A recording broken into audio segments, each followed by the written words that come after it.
welcome to the A Little Spoon Kitchen. Today we are making tomato basil bisque. I'm really excited to have you guys here, and let's go ahead and get started. So the first thing that we are going to do is we are going to cut up either campari or roma tomatoes. You're looking for quite a bit. So I've got about a kilogram, somewhere between 12 to 16 roma tomatoes or the campari that are on the vine. It'll say on the vine or campari. They're kind of smallish. It's not like the big tomato, like beefsteak tomatoes that would go on like a hamburger. They're smaller. Their flavor is a little more concentrated. And so that's kind of why I use those. I really don't have a preference, but I will say that romas tend to be cheaper. So yeah.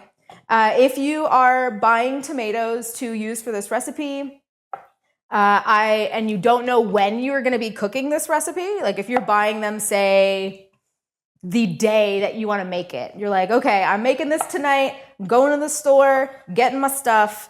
You want to make sure that when you're looking for your tomatoes, that your tomatoes are darker red in color. Most of the time, when you're getting fruits and vegetables, if you're not at a local market, they are going to pick everything that's like not fully ripe, and then they'll spray ethylene into their trucks, and it ripens as it travels, and then it shows up on your shelves. Now, that's typically, if it's something that's not shipped from like an international, if it's something that's within the United States, typically from the time of picking to getting to a shelf is no more than like 4 days. So like it's not anything crazy if you're getting it from the country that you're living in, or even the state. Sometimes can be as little as 1 day between farm to the grocery store. But you're gonna wanna look for a darker color instead of an orangey color. If it's orangey, there's a really good, or like really light red, it's a really good chance that it's either A, off season, and you're buying tomatoes in the winter when they're obviously at their peak in the summer, or they are very underripe. You will also notice that they're going to be hard, which is not something that you really want if you're going to be like wanting to get that really ripened tomato-y flavor. And so you're looking for something that's darker in color. You're looking for something that has give to it. And then if you're looking for a tomato that you want to use same day, I suggest that you rub your thumb along the skin of the tomato. And if you can feel it wrinkle just a little bit under your fingers, you've got a ripe tomato. If you have something that you can kind of do that, like this one is a little bit more waxy, and you don't feel that little wrinkling, you've got maybe a week or so to just leave it out on the counter, let it ripen. So if you are doing something that night, you're going to look for something that does have some give to it. You're going to look for a tomato that you can kind of rub and it does wrinkle a little bit so that you know it's on the riper side. If you know that you're going to make it, like you're buying your everything on Monday and you're doing like a weekly grocery shop situation, and then you know you're going to make it on Saturday, you can go ahead and look for something that is underripe, knowing that it will ripen on your countertop over the course of the week, and then it'll be perfect by the time you want to use it. So what I'm going to do is I'm just cutting these guys into quarters. We've got a bunch of tomatoes to prep and a bunch of onions to prep. These are just going to completely fill, like this is going to be a completely full baking tray. I'm learning so much. Good.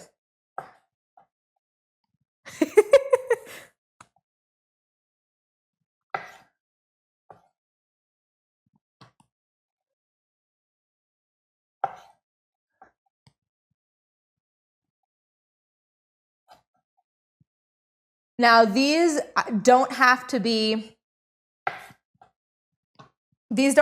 cut small because they are going to get blended. So you'll even see in the way that I chop up the tomato, when I chop up the onion, that I'm just going to do in like big chunks. And so because I just want it to really have the ability to like get a little roasty, get a little charred, and then I'm going to blend it. I don't need to worry about mincing or any of that kind of stuff.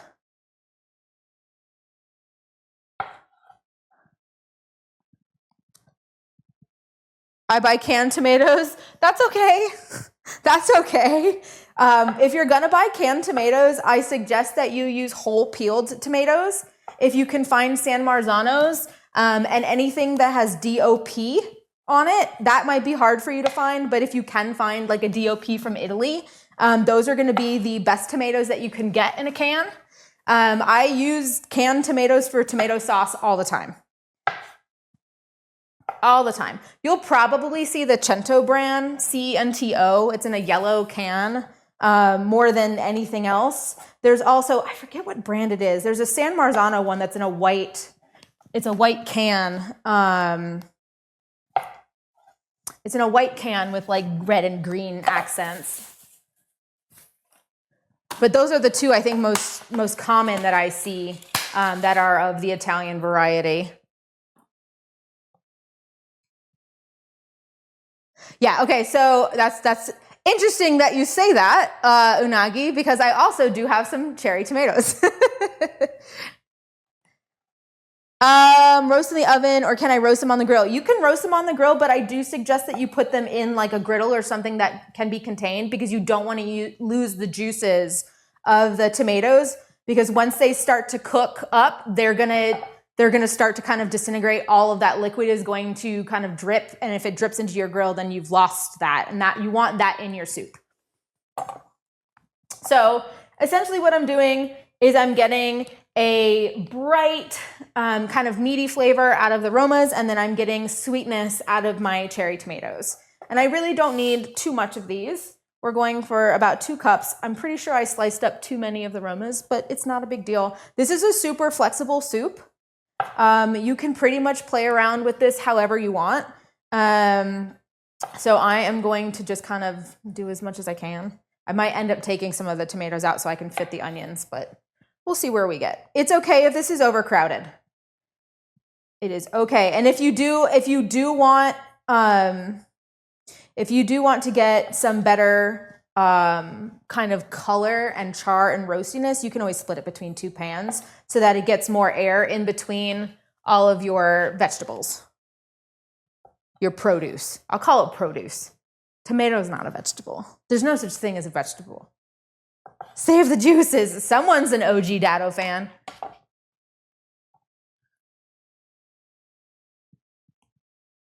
Tutto Rosso, the brand I think you're talking about. It probably is. Hello, Bob Jones. For anybody, I always forget to do this. For anybody that's here and they're watching this from the playlist and not the live, or watching this at a later date and you are watching the live, just know that this at one point was an actual live stream. So I am looking off to the side and I'm talking to a chat over here. They're going to be asking me questions. They're going to be giving me statements to kind of talk on. And so I swear I'm not talking to myself. Hopefully they ask questions that you might have while you're also cooking along or watching this video. If they do not, and you still have questions by the time you've finished, or it doesn't seem like I've answered something, or they've asked a question that I can then speak to, and you have a question, go ahead and just ask me that question in the comment section, and I can answer it for you when I get notified that I have a new question in my YouTube.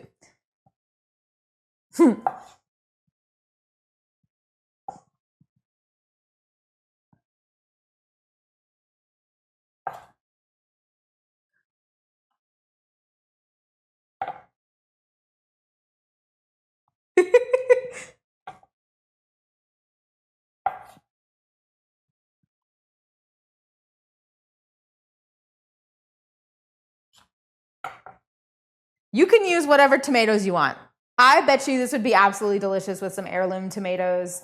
The only tomatoes I wouldn't recommend are the ones that you would see on like, okay, how do I say this?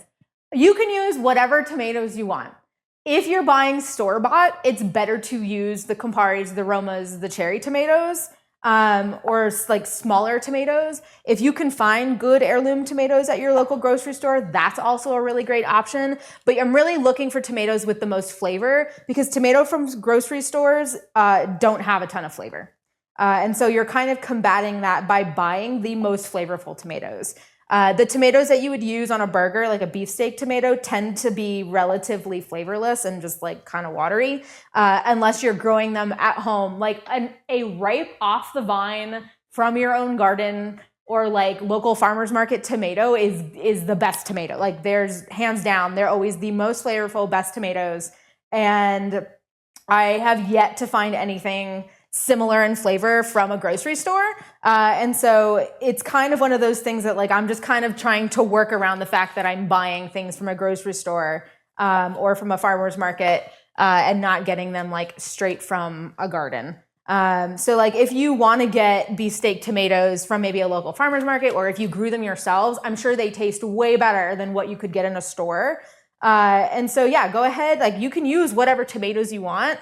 You just kind of have to work around some of the stuff that gets in the way of that, mainly like buying stuff from a grocery store.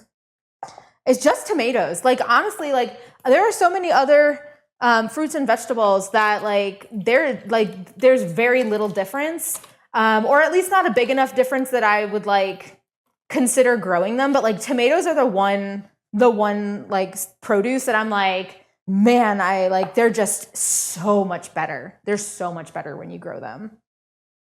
It's kind of crazy. Like noticeably.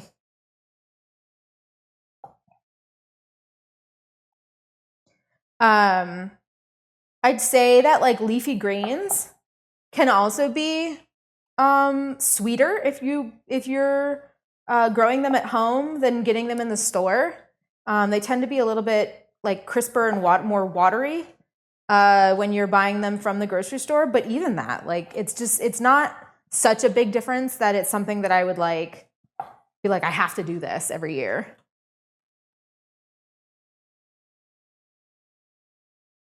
Oh no, I don't know why you watch food stuff while you're fasting either. What are you doing?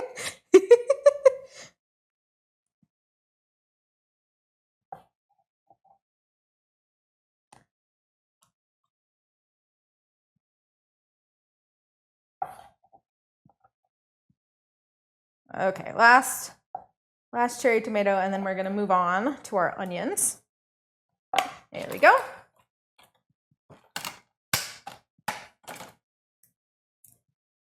We got 2 onions. This is probably, I'm looking for 2 medium onions. It's about 300 grams. This is probably about 1.5 of these. Actually, let me grab my scale to make sure. So what you're gonna do is you're gonna cut the top and bottom off. We're not mincing or dicing or any of that kind of stuff, so you don't need to worry about keeping the roots intact. The worst part about onions, well, actually the worst part is crying, but come on. Oh my goodness. There we go. Sometimes I will run this under water so that it helps get between the layers of the onions and really like pull it away so it doesn't stick as bad. But I have nails this week, so this isn't terrible. You put on goggles or sunglasses. Contacts are the best thing that you can wear when you're chopping onions. Contacts. I didn't know that I had such a hard time with onions because I wore contacts for like a really long time. And then I stopped wearing them and was like, what's all this, please? No, the best thing that you can do to save your eyes from onions, there's a couple of different things you can do. One of which is to keep a wet towel around to just like wipe down your surface and wipe down your knife to kind of keep all of the juice that you've kind of gotten out of the onion. So when you slice an onion, I like to keep these for soup. I'm gonna get a plate real quick.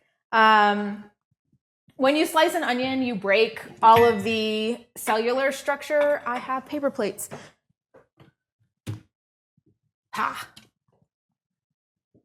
You break its cellular structure, every time you slice through a cell, right? And you slice through the flesh, for lack of better terminology, of the onion. And so the sharper your knife is, the less crushing you're doing, the less kind of sulfuric release you're creating, which comes from every time you break through those cells. That's what comes out. And so having a sharp knife, having a wet paper towel to kind of wipe down your surface and stuff. If you are doing like finely diced or even just like a regular dice and you have a lot of onions, or like slicing finely and you have a lot of onions, I would have a bowl ready and then have like a wet paper towel kind of over the top of it to kind of help stop those fumes. And then the last thing that you can do is park yourself underneath a vent and have the vent running with you cutting kind of underneath it, and it'll pull those fumes up and they won't all get in your face. But contacts are really the best thing you can do.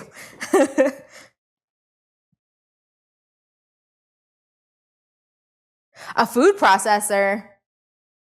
Yeah, I mean, I guess if your tomato sauce is going to end up getting blended in some way, then yeah, I guess it wouldn't matter. But if you're making a tomato sauce, the food processor is going to have different, like, it's not going to cut anything evenly. So like, at least like if you're using a knife, you can control the size of your dice and the uniformity of your dice. But if you're using a food processor, some of them are going to be really small. You're going to have some that are really big, and it's going to be a little weird.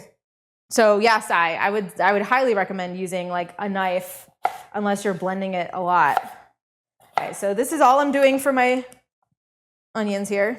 If you want, you can even just kind of hang out with this being in half. And I just did this without measuring. So let me actually pull that back here. I'm going to measure this.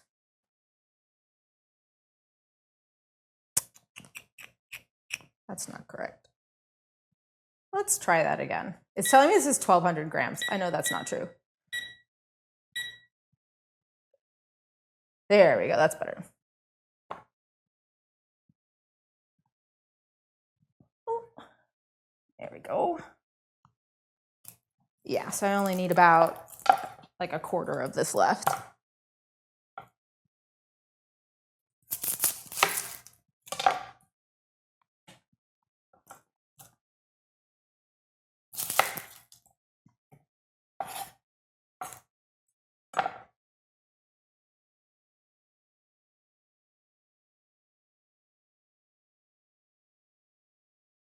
So I really like my tomato soup, like super savory.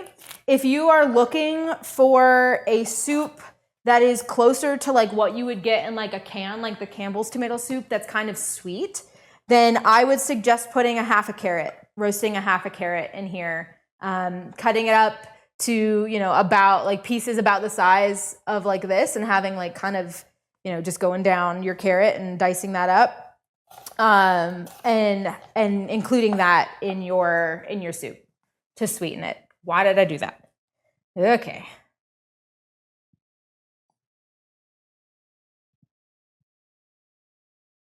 Perfection. Okay.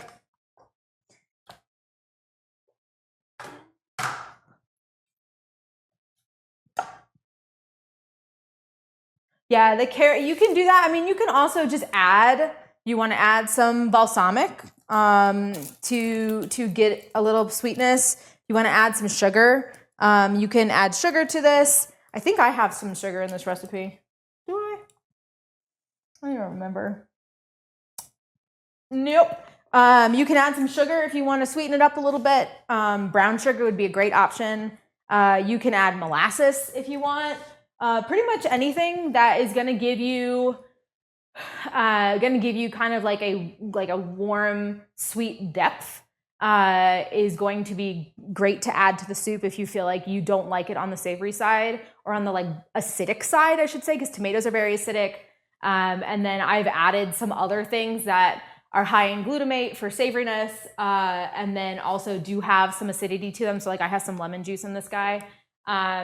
But if you want to kind of pull to the opposite, just add some sweet stuff, maybe leave out some of the more acidic things. and you'll find yourself probably where you want to be.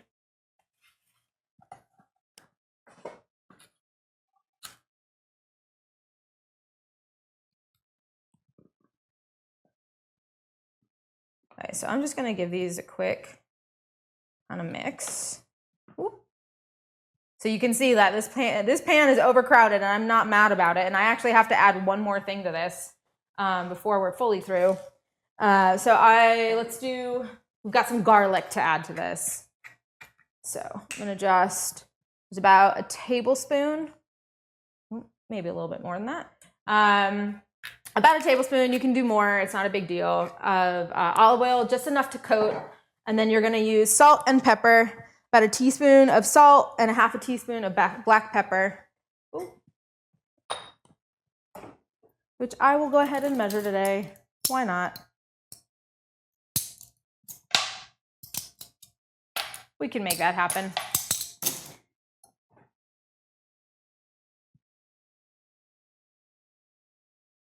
Okay.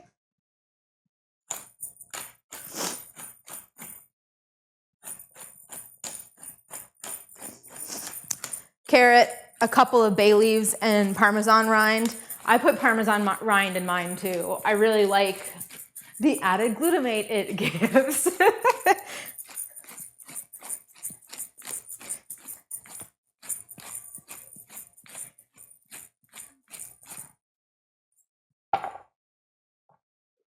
I'm gonna sneeze.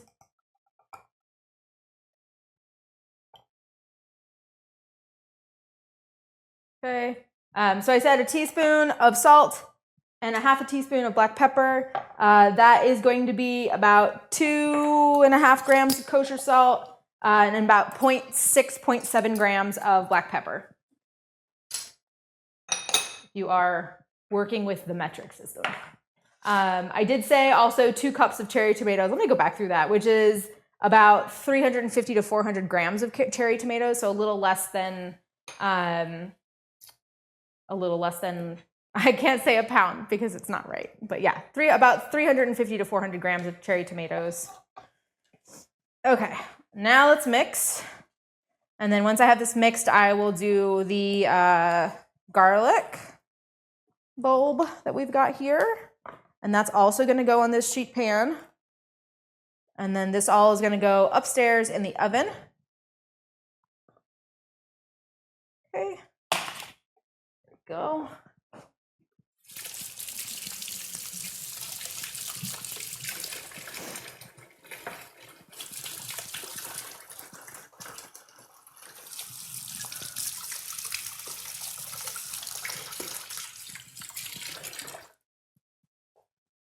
Okay.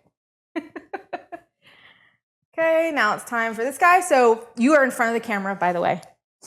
Yep. Yep. No, it's good. It's fine. So here's our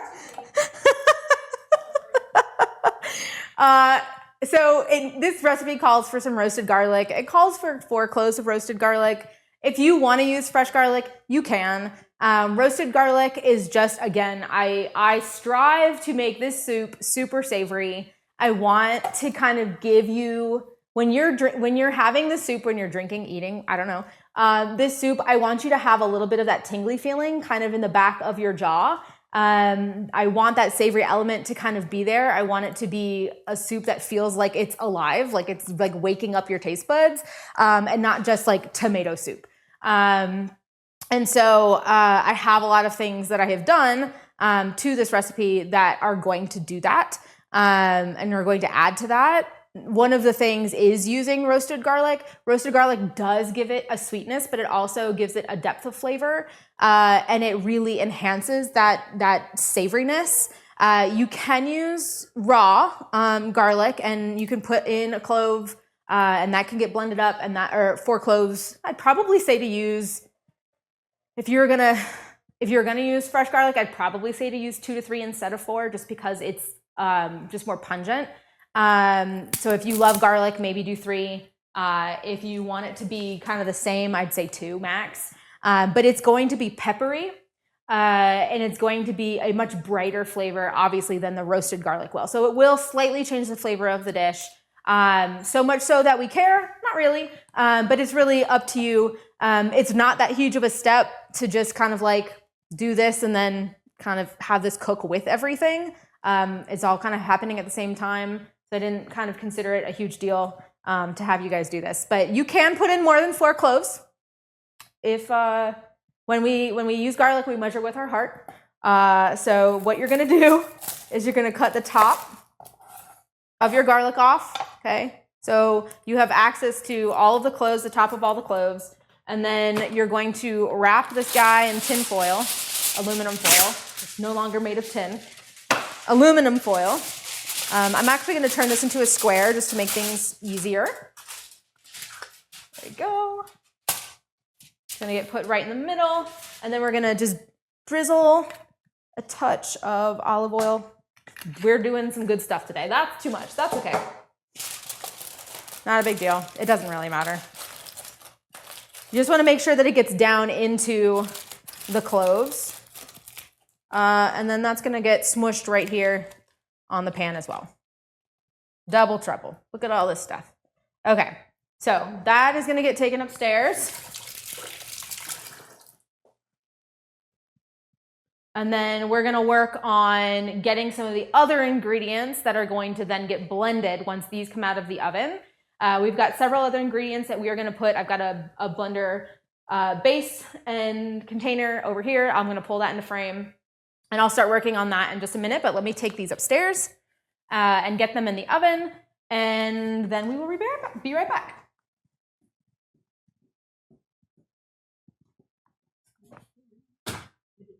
No, you're not? Okay. No, I am. I just didn't want Well, I wanted to get the camera. you can still hear me. Hi. Okay. So, if you're cooking with me, your tomatoes, your onions, and your garlic just went upstairs. My upstairs, you're probably next to you. I do not have an oven in this kitchen. Probably right next to you into your oven. That is going to be at 425, which is 218 Celsius, 425 Fahrenheit, and it's going to chill. It's going to chill in there for about 40 minutes. Okay, this door won't shut on its own. Shut. There.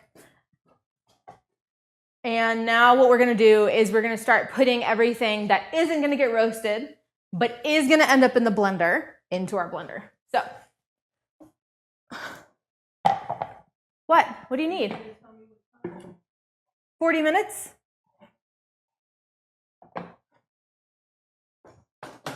Okay. The only thing that is not going into the blender is the Parmesan rind. That stays out. We don't want to blend that up.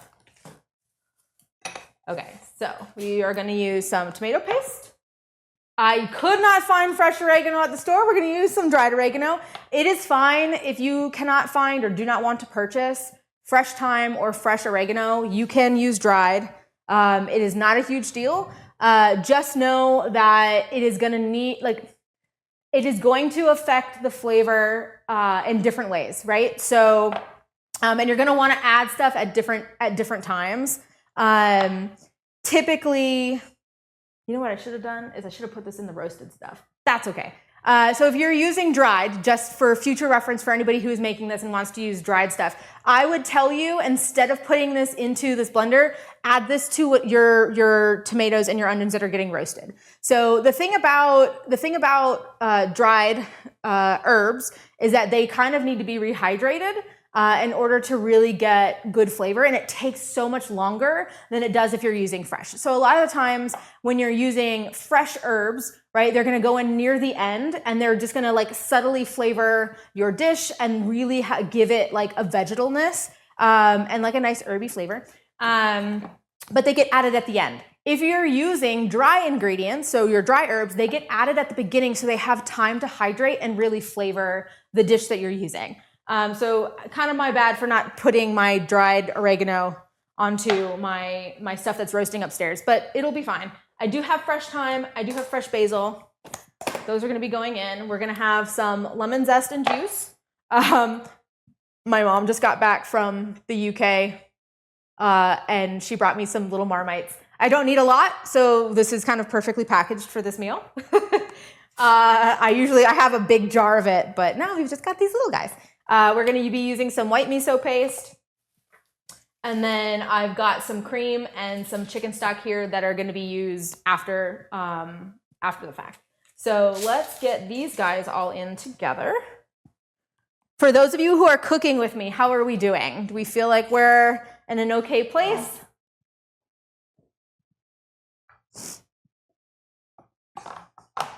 I love Marmite. And that's another thing. So Marmite is yeast extract. It's really meaty in flavor. And it again adds like just another layer of like depth of flavor to your meal, to the soup. Doing good? Okay, cool. This is a bisque. This is a bisque. A bisque uses cream, and that is the difference. So once this goes in, this is a bisque. All bisques are soup, but not all soups are bisque. Skipping ahead? Nah, absolutely not. You can skip ahead if you need to. You've got the recipe, right? You can find the recipe online on my website at alittlespoon.com. You can skip ahead as if you feel like you got it, take it. Take it home. Do what you got to do. You didn't prepare for class today, but you'll be cooking this on Thursday? Well, good. I'm glad that you're, at least, if you have any questions, seriously, if you have any questions, ask them so that you won't have questions, or you like will feel more comfortable when you're doing this on Thursday. That's true. Everyone, yeah, that's true. Somebody just said everyone cooking along is always ahead because being a streamer slows everything down, and that's true because I just sit and chat, right? Okay, let's get going on this. So we've got everything. We've got our tomatoes all taken care of. Our onions are taken care of. Olive oil, kosher salt, black pepper is all good and done. That's all upstairs getting cooked. So now we've got our tomato paste. That's this guy. I do have a can opener. What did I do with it? There it is. I apologize in advance if this takes me a little bit longer than normal. This is a right-handed can opener. My left-handed can opener stopped working on little cans. And so now I have to use a right-handed one, and I am terrible at this. No, it's not clicking. This is not my cup of tea. There we go. Nope, still didn't do it. It's like not puncturing the can. I am not great at this.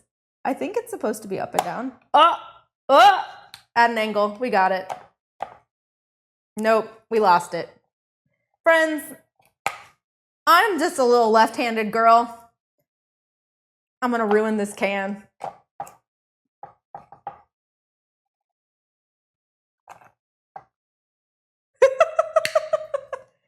I feel like I should practice with this thing before I do a stream. You know what I think would be even easier? If I just used one of those like old can openers with like the hook on it that you would just like... It's making the clicky noise, but it's not actually going into the metal. Do I have my husband try to help me on this one? I think I was at too much of an angle. Guys, I'm left-handed. And this is unfair to left-handed people. How do I do this? Does it go this way? That's worse. I haven't used a right-handed can opener since I was in elementary school. I don't think that's right either. No.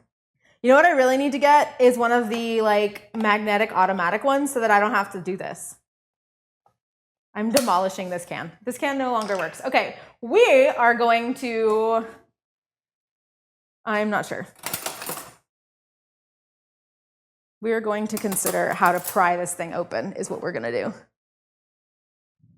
Yeah, I'm lefty. I'm a lefty. A table saw is a great option. I agree.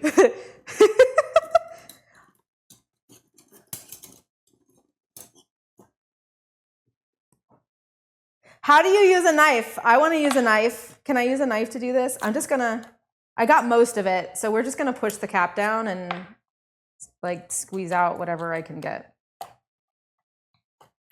There. Look at that, we did it. We made it. Destroyed the can, got what I needed. We're all good.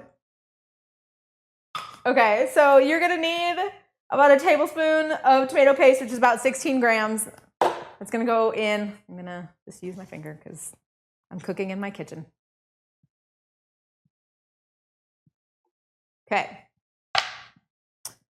Then we're gonna do our half of a teaspoon, or about 3.5 grams of marmite.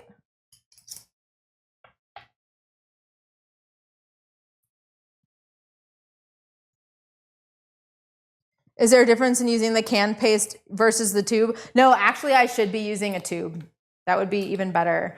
I think so if I'm making something that requires a lot of tomato paste, so like if I'm making my stuffed cabbage recipe, or if I'm making like a tomato basil hummus, then having a can makes more sense because there's so much more volume that I like open and can just use it all at once. But a tube is like way better if you're using little bits at a time, which is really, I should have both in this house, but I just have the can.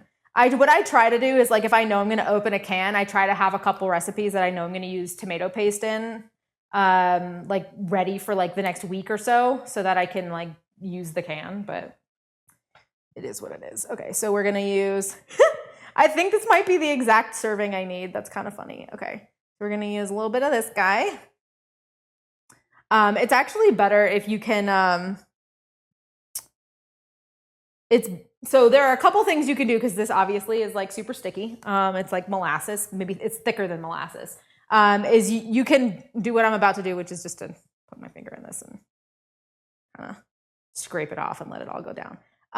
But you can find like liquid. So we're going to be using some lemon juice in this. We're going to be using some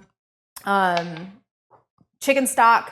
And what I would suggest is you just kind of like add a little bit to the chicken stock or the tomato chicken stock or the lemon juice or even the cream or something like that, and just kind of mix it in there so it dissolves, because it'll dissolve in liquid.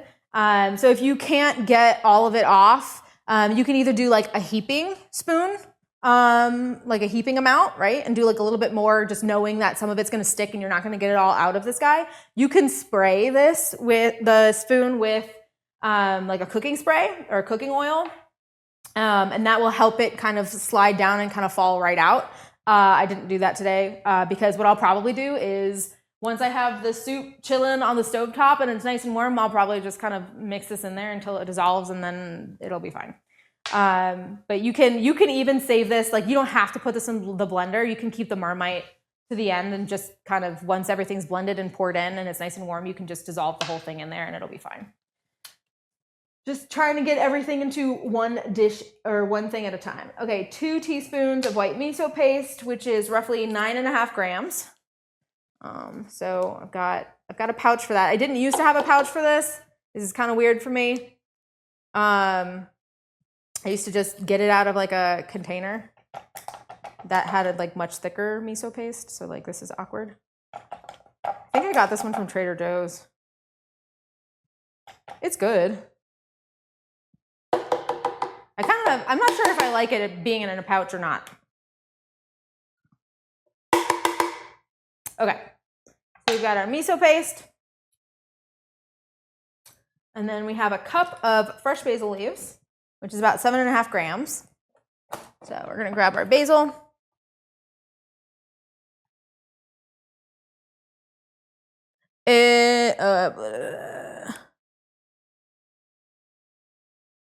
You're gonna call me an Uber. Call me an Uber for someone to come by and open the can for me. Actually, that'd be pretty funny. Have I had to make any changes cooking since you're at a different altitude? Yes, I have. So because I'm at a different altitude, things burn. I'm at a higher altitude for anybody who is just joining us or found this video randomly. I live in Colorado, and so my altitude is quite high. And that essentially means that everything burns faster here. So I have to cook things at a lower temperature. Not by much. We're not super, super high. I'm not at like 6,000 feet the way that Denver is. But we're relatively up there. So I have to drop all my temperatures by like 10 to 15 degrees. If I'm doing any kind of roasting or baking or caramelizing or any of that kind of stuff, or frying. So like that becomes a little bit difficult. And then there's not as much atmosphere here. So at sea level, you need a certain amount of there's not as much atmospheric pressure, I should say. At sea level, you need a certain amount of leavener in order to get things to rise. And here I need less leavener because things will rise easier. There's not as much kind of pressure holding them down. So baking gets kind of weird. But I'm basically using like, I'm using 60% of what a recipe would call for. So if they want to use a tablespoon, which is about 15 milliliters by volume of anything, of a leavener, then I would be using 2 teaspoons or like 10 milliliters by volume in order to make that work. Wasn't paying attention. Too much basil. That's okay. There we go. Okay, so we got our basil.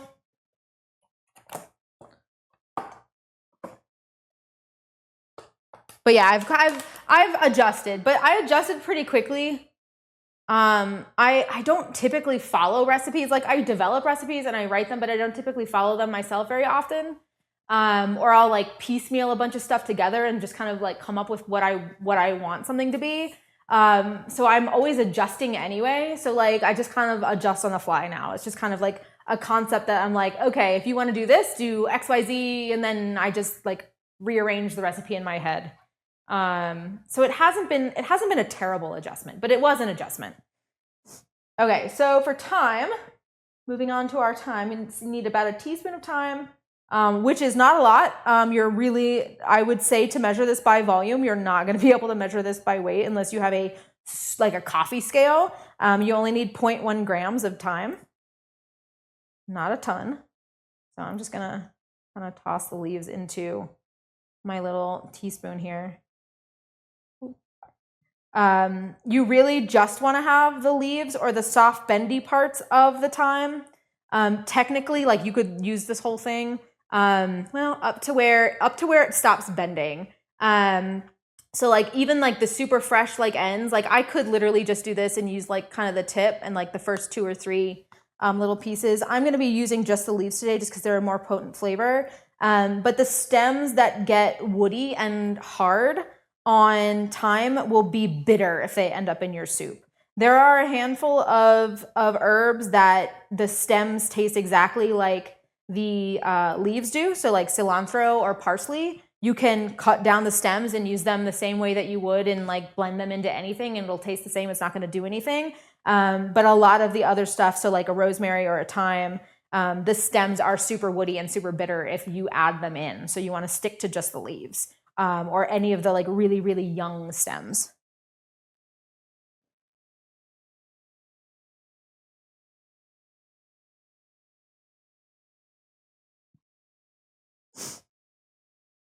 Good morning.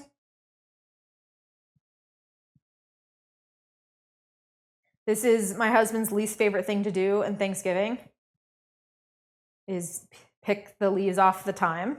I use a lot of thyme in my stuffing.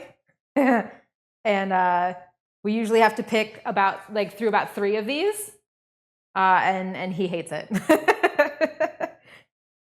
I tried to do it a couple days beforehand, but the last year I did not have the ability to do that, and we were like, it takes over an hour to do.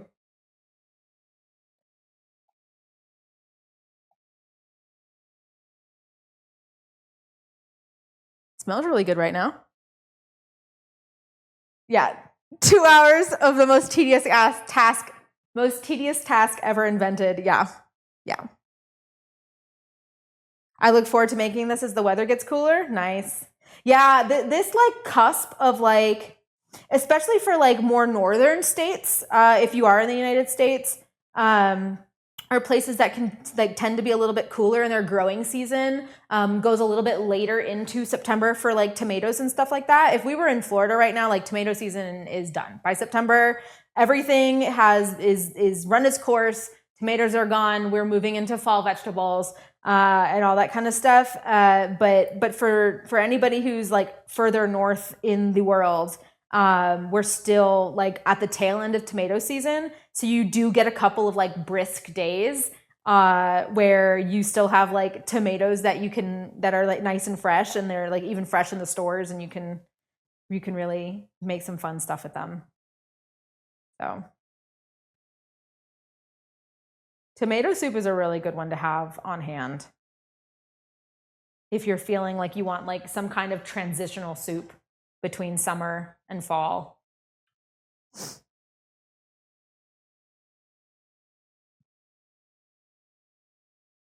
Almost. I know it doesn't sound like a lot when you're like, you need 0.1 gram of thyme. But once you start actually picking through, you're like, oh, actually, this is several sprigs.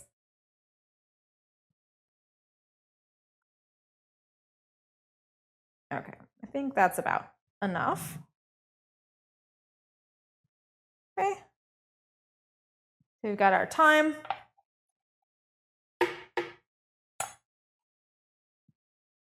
Okay. And now we're gonna do. Okay, so now's where you would do the fresh oregano. I am gonna do some dried oregano, and I'm gonna do a little bit less than what the fresh oregano is. Dried oregano is stronger than fresh oregano because that flavor has kind of been like concentrated down as it was dehydrated. So I'm doing a little bit less than what the recipe calls for. But if you are using fresh oregano, now is the time. Time. And then lastly, so that was supposed to be 1 teaspoon. I used a little bit less than that. And then that is the equivalent of about 1 gram of your fresh oregano. Now I've got the roasted garlic, which we will get to when we pull our tomatoes and our onions and our garlic out of the oven. I'll show you guys how to add the roasted garlic into this. Let's jump into, let's see. Yeah, okay, so we're gonna set this aside now. So this is basically all of the ingredients that we're gonna be adding into, do I wanna do lemon now? Yeah, let's just do lemon now. Okay, let's add lemon. I've got a microplane somewhere around here as well. Boop. Okay, so we're gonna do some zest of the lemon and some lemon juice. I'm just trying to make it a little bit easier for people to follow along since I have to go upstairs and get people later who are not watching this on a live and are watching this on a playlist. I'm gonna just kind of do as much as I possibly can before we kind of cut to now I'm taking stuff out of the oven. So we're gonna go ahead and we're gonna do our lemon guy here. I'm gonna give it a quick wash.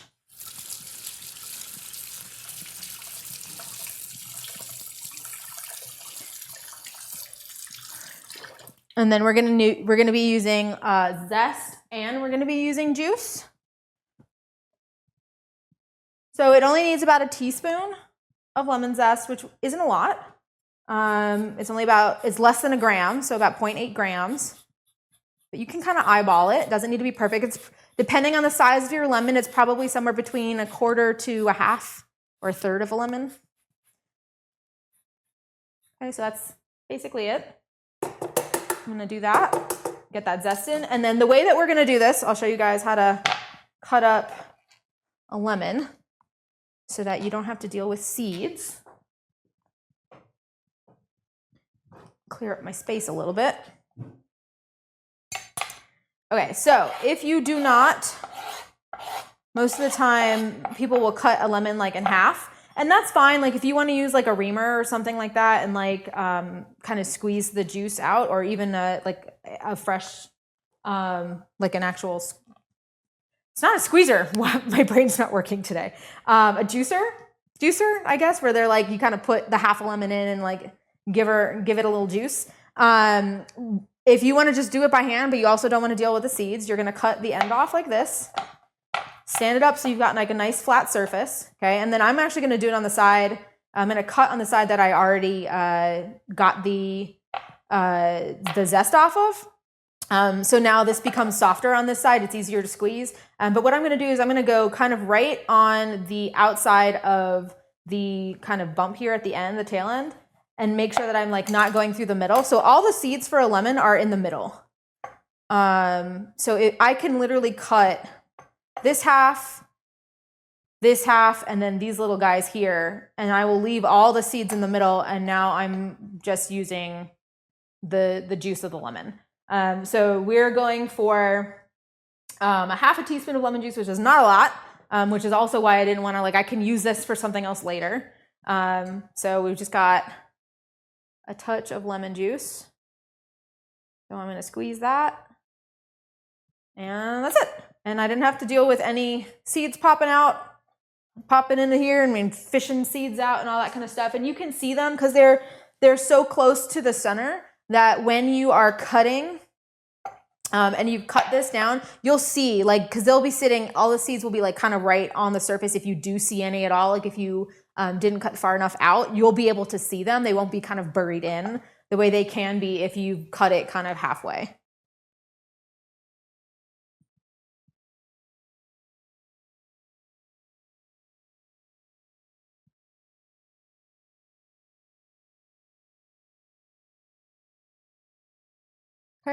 Okay, so now that is basically everything. The cream and the chicken stock I'm just going to be adding directly into the pot after we've blended up all of the tomatoes and stuff, the roasted tomatoes in here. There's plenty of liquid that is going to come out of those tomatoes, and the onions are going to soften and all that kind of stuff. So we're not going to need any additional liquid like a chicken stock or a cream to make this happen. And if we start adding all of the extras, it'll have too much, there'll be too much liquid in here, and we don't want to go, there's like a max line obviously on blenders that you don't want to go above that. So there will be plenty that gets added to this. I'll probably have to do it in 2 batches. And so we won't need any of the liquid in this. So we've actually got everything taken care of for this guy. And I'm just going to start setting stuff aside. I'm going to clean my space. We've probably got about 20 or so minutes left for the roasted tomatoes and onions and the garlic upstairs in my oven. So I am actually going to chill with my live people here, and then I will be back for the people who are here watching the playlist, so that you don't have to sit and wait another 20 minutes while we twiddle our thumbs because there's really nothing else to do. We'll kind of like cut to, and then the next thing you're going to see is you're going to see me kind of coming back with a tray of the roasted tomatoes and onions and all that kind of stuff. So I will see you in a hot minute. For my live people, hello. Okay, so I said that I was going to tell you guys how to handle the garlic. We're just going to let the steam come off of that a little bit. I really like to leave my garlic, personally, I like to leave my garlic in the oven. It was obviously insulated for like with all of the liquid and kind of stuff like that, so it didn't get as roasty as I really like, but it is roasted enough that you're not going to notice it's roasted garlic. It's going to be sweet. It's going to be delicious. But what I typically do is I cook my garlic in bulk. So I'll make like 20 of these, and I'll have them kind of all sitting on a tray, and I'll roast them for like an hour until they are like brown and like they just like squish out. This will still kind of squish out of the clove pretty well, but it's not going to be like pasty. Like it won't be like a paste. It'll stay a solid clove. Okay. So we're going to leave the lemon. I'm leaving the lemon out just in case like I need a little bit extra brightness. I probably won't, but we'll see. What I'm going to do is I'm going to scoop these guys into my blender.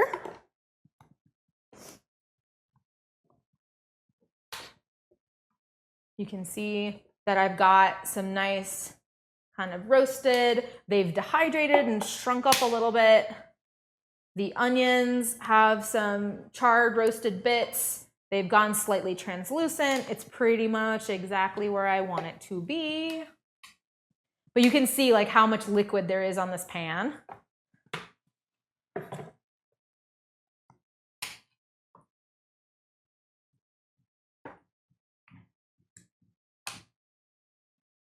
We're just doing this. I'm letting my garlic cool off a little bit, and then I'll squish some of those cloves out of the garlic and into my blender. I love roasted garlic. And so I'm technically allergic to garlic, but being the person that I am, like, I can't give up. Who gives up garlic? No way. And so I tried garlic lots of different ways, and I found that roasted garlic is okay. So fresh garlic, I can tell when something's got fresh garlic in it. I can feel the burn, so to speak. Powdered garlic is a little bit less, but roasted garlic, and I have no reaction, and we're here for it, so that is what I do. And I pretty much only use roasted garlic. So you'll see, like, if you're going through my recipes, you'll see that a lot of the time I use roasted garlic, and I will say, if you want to use fresh garlic, because, like, and I do actually test it with fresh garlic. But I eat very little of it. Like, it's kind of like adjust to taste to see like how different the flavors are and which one I like better and want to kind of have as the recipe. So some recipes do have fresh garlic because fresh garlic is what you're supposed to use. It is better that way. And then like roasted garlic, anywhere else I can get away with it, I'm using roasted garlic. And then I'll offer like a substitute or something like that for like a fresh garlic. But most of the time, I'm using roasted garlic in my recipes. You can't give up garlic. We weren't even gonna test me for it. I knew I had a food allergy and I didn't know what I was allergic to. I developed it in college. And I was like, I don't know what's going on, but I'm having a rough time here. We gotta figure this out. And the doctor was like, okay. I was like, well, definitely this and definitely that. And I was like, giving all the things. He was like, well, what about garlic? Do you wanna try garlic? And I was like, I guess. But I put it in everything. So like you'd think that I'd have trouble every time. And he was like, okay, well, let's just try. And then it was like the worst one. And I was like, this is the worst day of my life. Okay, so let's do this. We're gonna squeegee the liquid out of this pan. And use a bench scraper. There we go.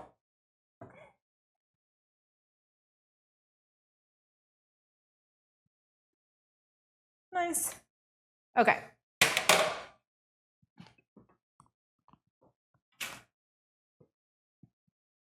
Okay, so this is everything that's gonna get blended, minus our garlic. So now what I'm gonna do is I'm gonna just squish.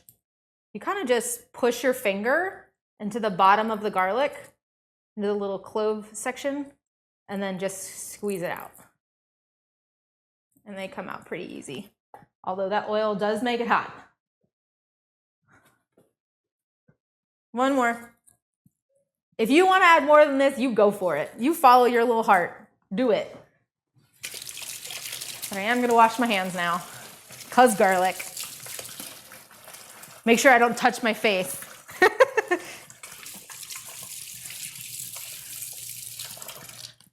Okay.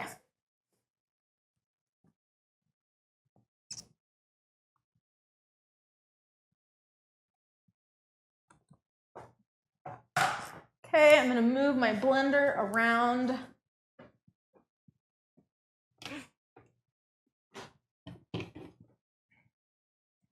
See my back for a second. Oh, interesting.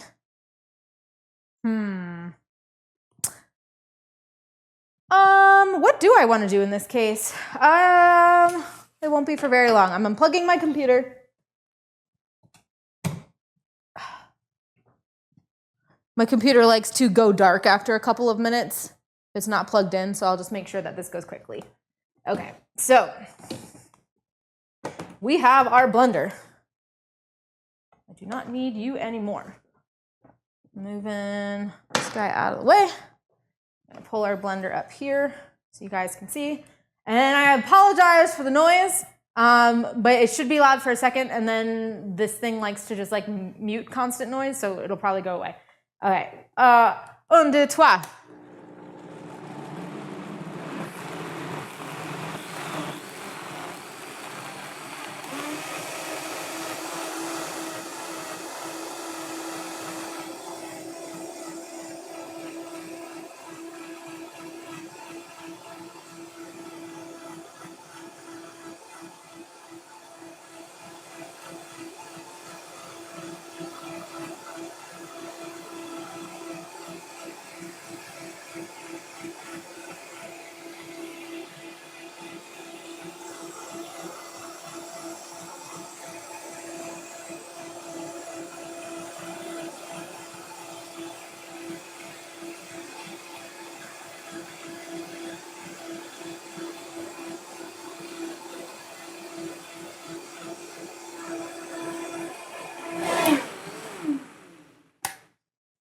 Okay.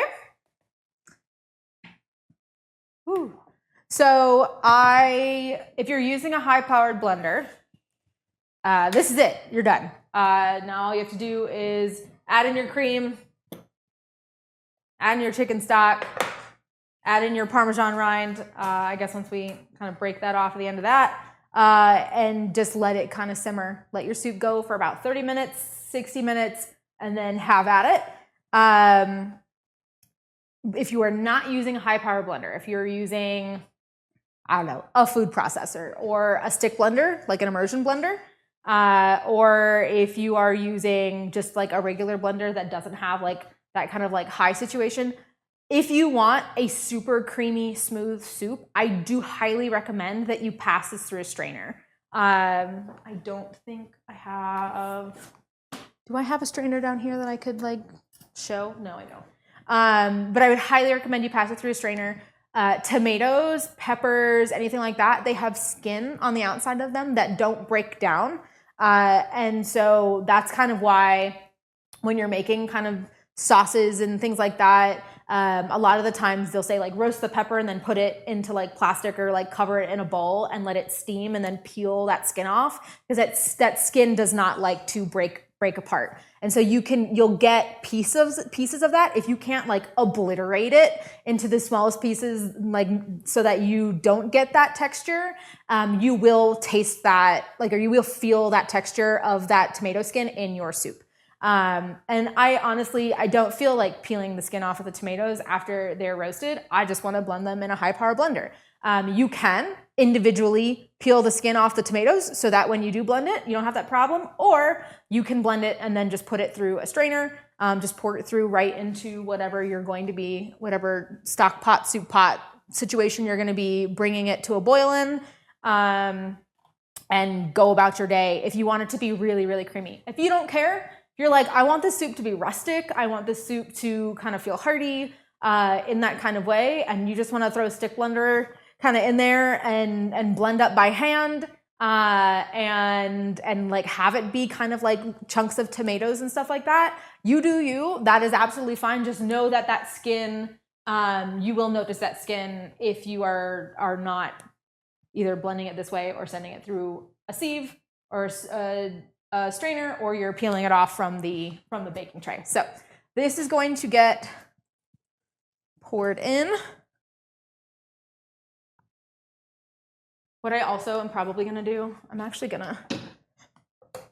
stock I put it in the refrigerator overnight, but it still has a little bit of, I love when stock is like really jello-y.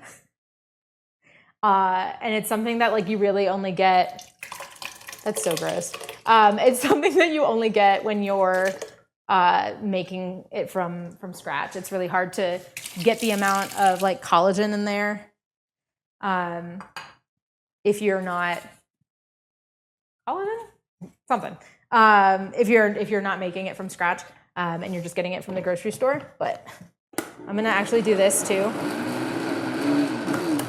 and just mix it up a little bit so that I get the last dregs of I want all of the tomato. So if I put the chicken stock in. It's way more liquid than the soup that we just put into our bowl or into our stock pot there.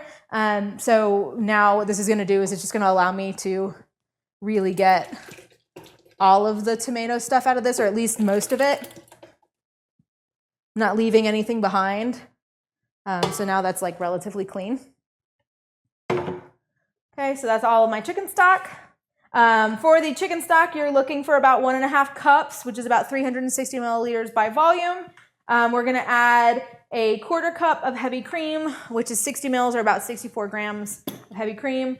And then we're also going to just like wedge a piece of this rind off of my Parmesan here.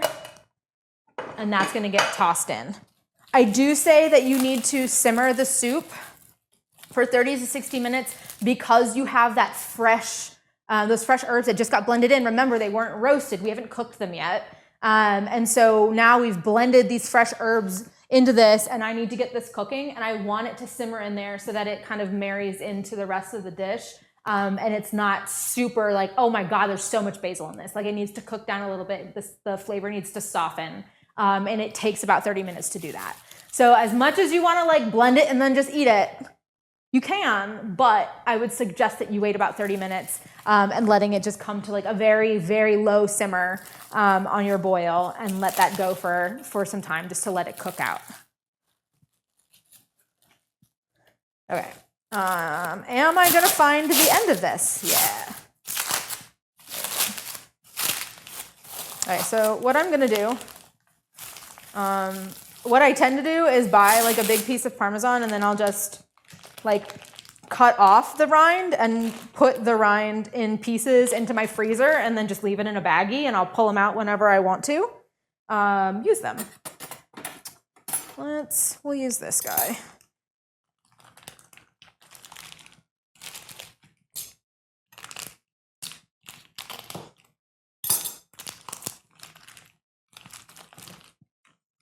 Okay, so let's do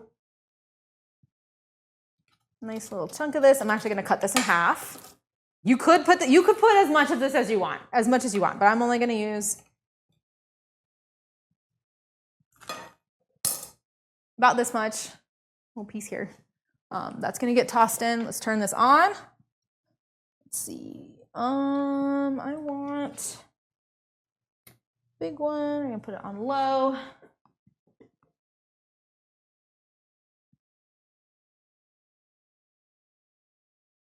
And then we're gonna do this guy. Okay, the reason I'm doing the cream last, let's talk about this. So cream has a high fat content, so you can, in fact, put it in and you can have it be simmering and it's not gonna hurt it the way that it would be if you added like milk or something like that. However, if you decide that you are not, I'm eating all of this today, so I'm gonna put the cream directly into this and I'm good to go.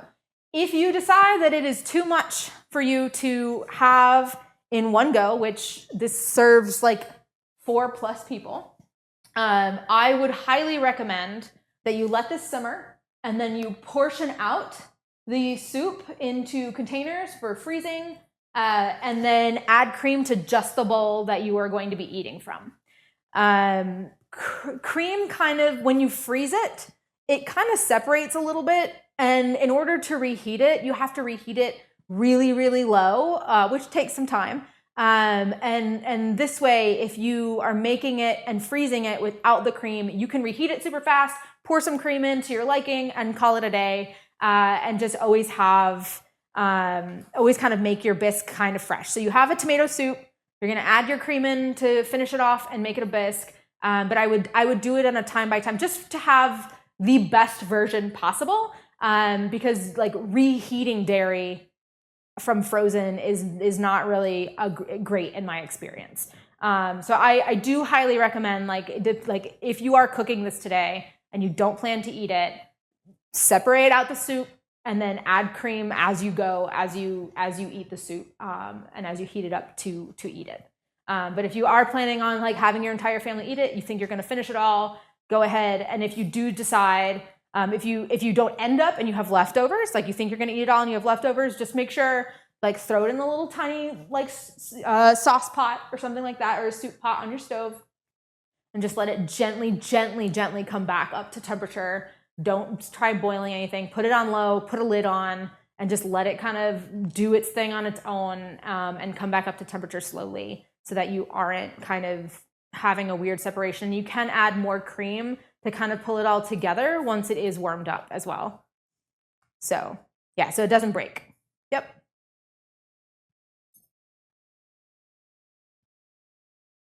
A giant wheel of parm.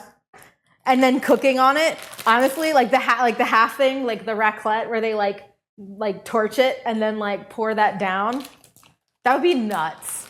Or are you also talking about where they like scoop out the top of the Parmesan and do like a my bad, my brain. Yeah, cacio e pepe, right? And you're like making it in the Parmesan wheel. That'd be nuts. That's so expensive. That is such an expensive thing to do. I will probably not do that anytime soon. Make a bowl out of it. That's like stupid expensive. You'll set up a GoFundMe? That's funny.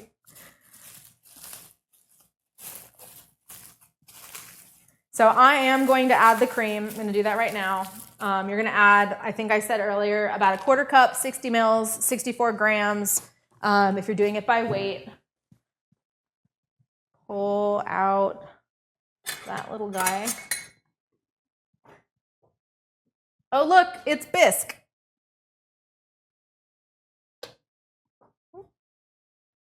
There we go. All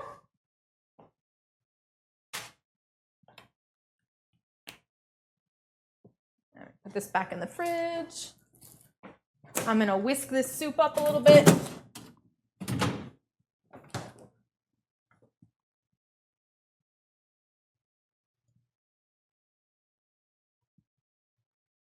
Oh my God, that looks really good. Guys, I'm so hungry.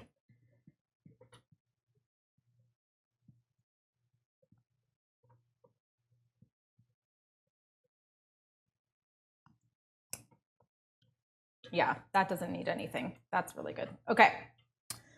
Let's have a quick discussion before I go about toppings. Okay, there are several things you can do for toppings. I think I listed in my notes on this recipe, I said you can, or at the bottom of the recipe, I said you can ladle soup into the bowls, right? And then you can top with croutons. You can top with basil oil. You can do more cream. There are a couple other options that are great. Honestly, anything dairy. You want to microplane or grate some Parmesan on top of your soup. Awesome. Throw some microgreens down. Also awesome. I do recommend, if you want, you know how like sometimes you go to restaurants and they have like, it looks like it's cream kind of hanging out on top of the bowl, like all swirled in. They've got like some kind of oil and then like some kind of cream on top, and they're just like resting all nice and pretty on top. Cream sinks. They're not using cream, they're using buttermilk, unless they've thickened the cream in some way so that it will stay on top of the soup. So if you have a soup, even a thick soup, and you want to have kind of that like white swirl, just use buttermilk and it will sit on top. And also it adds like a nice little tang, which I really like. So I do highly recommend that. You could do some yogurt if you wanted to do like Greek yogurt. Just like a little dollop of that, or like sour cream, also a great option. I did make some croutons earlier. Croutons are super easy. I just had pre-sliced sourdough bread. Honestly, I'd prefer that these were thicker, but we use what we have. So I had some pre-sliced sourdough. I really like sourdough croutons. Again, I really like that added tang, and just something more than just like flat kind of bread. If you are using like an Italian loaf, I do recommend using like a flavored oil. Or adding kind of spices to your bread. So like if you did, I don't know, some garlic or paprika or some other kind of something and like blended it down or used a mortar and pestle and got it like really fine. Threw some olive oil or like a neutral oil into the mix of that, and then baste it onto your little, like your Italian loaf or something like that. I would say to cut a thick wedge, baste one side, flip it over, baste the other side with oil, and then cut that further into your cubes. Roast that in the oven, bake it in the oven for about 10 minutes, and you'll be good to go for your croutons. If you want to make, I have some basil oil here as well. I made this like a week ago. So if you want to do a basil oil, what you're going to want to do is you're going to want to take your blender and you're going to put some olive oil or another neutral oil. It doesn't matter. A neutral oil will last longer. And it will give it a more basil flavor, but it really depends on what you're using it for. If you're using it for a soup that is Italian in like origin, then obviously olive oil makes sense, or Mediterranean origin, olive oil makes sense for like just that robust added flavor. But if you want, use a neutral oil, and then that basil will really come through, and it'll be the only thing that comes through. You're gonna put that in your freezer for about 30 to 60 minutes. You're gonna let it get nice and cold, and then you're gonna put the fresh basil in to a boiling pot of water, however much you wanna use. Turn this down, we're boiling. You're gonna put it in a pot of boiling water, and then for maybe 30 to 60 seconds, and then take that out and put that into some ice water. You're gonna blanch it. That's gonna help it keep its color, and it's gonna stop any more cooking of your basil. So in your boiling water, into some ice water, right? Then that, you're gonna squeeze all of the moisture out of that as you can. Stick it in a paper towel, give it a squeeze, and plop that into your cold oil. Then that is gonna get blended. And then that's gonna get poured into a container, or just let it sit in the blender. However you wanna do that's fine, for a solid 15 to 20 minutes. And let it kind of separate a little bit. And then that's gonna get poured through a fine mesh strainer. It's better if you use cheesecloth or like a coffee filter or something like that, just to really get all of it. But a fine mesh strainer is fine. It'll just last longer if the more pulp you get out of it and you manage to extract from it, the longer it lasts in the fridge, because you don't have the pulp in there kind of going off. And you can make yourself some basil oil. It takes a while for it to go through a coffee filter or cheesecloth. It'll take like several hours actually. But by the time you finish, you've got a really nice basil oil, and it's great on everything. It's great on the soup. It's great on toast. It's great with mozzarella. It's great on nectarines. Oh my God, fresh sliced nectarines with some basil oil and salt is like so good. So just have some fun. It's good with pretty much all summer produce, and on ice cream. Why not? But yeah, you can make yourself some basil oil if you want to for this as well. Top with a grilled cheese sandwich. You could do that too. I don't know if I would like top it, but maybe like on the side and like lots of dipping.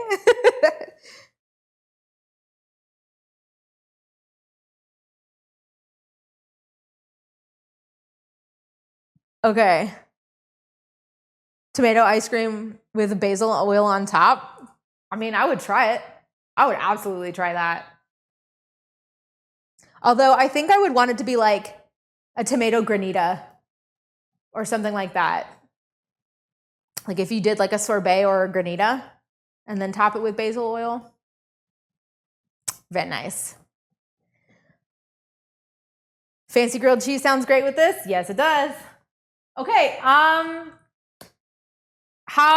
guess we do have some people cooking with me. How are we doing? How do you feel about what you've made today? Are you in a good place? Does everything look and taste good for you? Do you have any final questions before I end the video? You're still alive. That's great.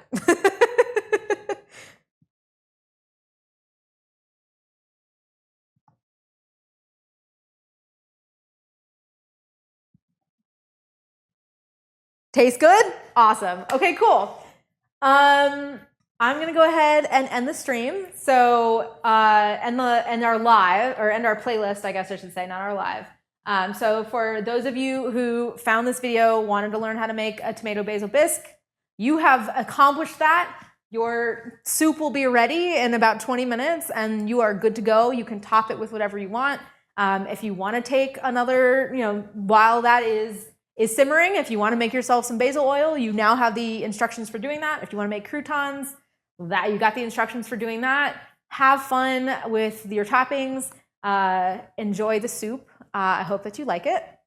I will see you guys next time that we do a cook along. We do these monthly. It's the first Sunday of every month. And I hope that you like and subscribe. If you found anything interesting here today, I've got plenty more recipes and FAQs and informational stuff where that came from on my website at alittlespoon.com. You can find me on Instagram. My handle is at _little_spoon because I got into the game late and we had to use underscores instead of spaces or having it all together as one word. It happens, and I am open all the time. DM me if you have questions about food. I have a contact page on my website. You can fill out that form and send questions if you have anything or recommendations, suggestions. I'm all ears. I love cooking. I love teaching. So I'm here if anybody needs anything. Thanks so much. I'll see you guys next time.